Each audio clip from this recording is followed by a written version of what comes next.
The small town of Wilbur in southeast Nebraska is known as the Czech capital of the USA. While its heritage is Eastern European, there's one thing that's all American.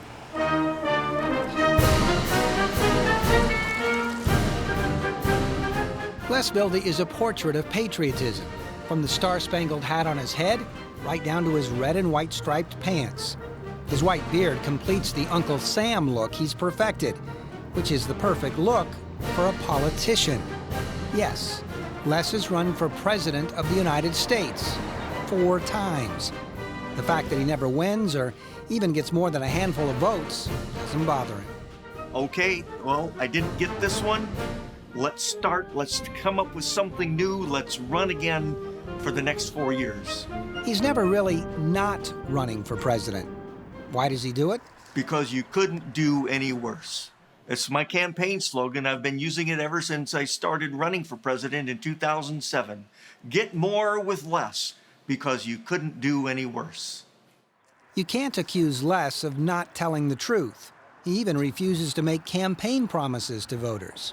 If I promise you nothing and I accomplish nothing, you won't be disappointed that you voted for me.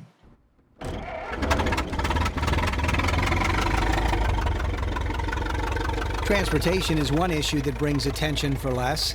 He calls this 1920 Model TT Ford truck his mobile campaign headquarters. It's the same truck his dad drove when he was in high school back in the 30s.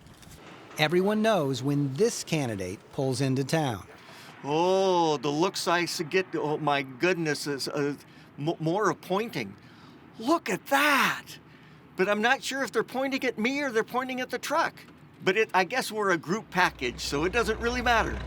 Even though Les never wins these election races, it hasn't stopped him from preparing. He knows who he wants in his presidential cabinet. Names like Jim Beam, Jack Daniels, and Johnny Walker. He also tells voters his platform is solid. It's an 8x14 made of redwood, sits off the back of my house. It's a beautiful platform.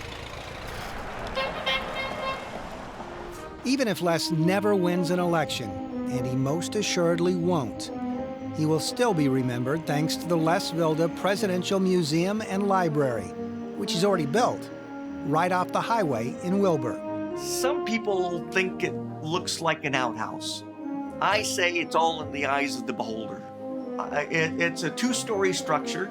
The first floor, the library is on the first floor, the museum's in the basement, and we're proud to boast that there's new exhibits added daily. Free admission, children half price. Another place Les frequents is the local Foxhole Tavern.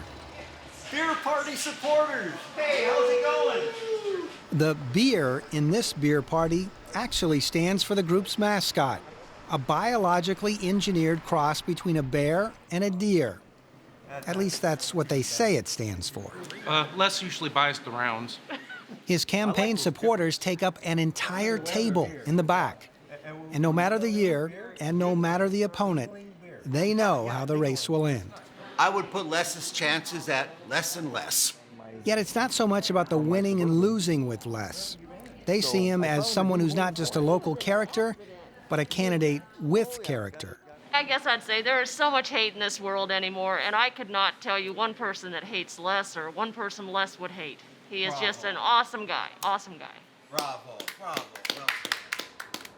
Which leads to the real reason Les has been running for president since 2007.